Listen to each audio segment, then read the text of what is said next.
હાલની પરિસ્થિતિ એવી છે કે શાળા પાસે પોતાના ચોક્કસ વ્યાયામ શિક્ષકો પણ નથી મળતા, ત્યારે આવા સ્વિમિંગ ઇન્સ્ટ્રક્ટર મળવા અને એને ડિપ્લોયડ કરવા એક થોડીક મુશ્કેલીવાળી બાબત છે.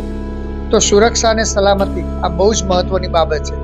જ્યારે કોઈ બનાવ બને ત્યારે કોઈ સાથે રહેતું નથી, તો આવા સંજોગોની અંદર સલામતીની જ્યારે બાબત આવે ત્યારે શાળા પોતાની જવાબદારી એટલા માટે ન લઈ શકે કારણ કે સ્વિમિંગ પુલ શાળામાં નથી, ઇન્સ્ટ્રક્ટર પણ શાળાને મળવો હાલના સંજોગોની અંદર એનો કોણ પગાર ચૂકવશે, શું પગાર ચૂકવશે એ કશું જ ધ્યાનમાં નથી.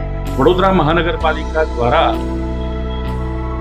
બાળકોને નજીવા દરે સ્વિમિંગ શીખવાડવા માટેની એક વ્યવસ્થાનું સુંદર મજાનું આયોજન થઈ રહ્યું છે.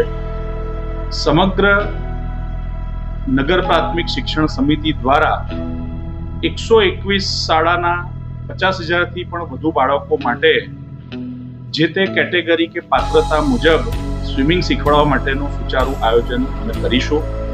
અમે આ સ્વિમિંગ કોચની વ્યવસ્થા હોય, અલગ અલગ ઝોન વાઇઝ વ્યવસ્થા હોય, એ લોકોનું વિસ્તારના સ્વિમિંગ પુલમાં ક્યારે કોણ કઈ પદ્ધતિથી જશે તેનું એક ચોક્કસ સમયપત્રક હોય અને એ મુજબ બાળકોમાં સ્વિમિંગની સ્કિલ એડ ઓન થાય એ માટેનો અમારો પ્રયાસ રહેશે.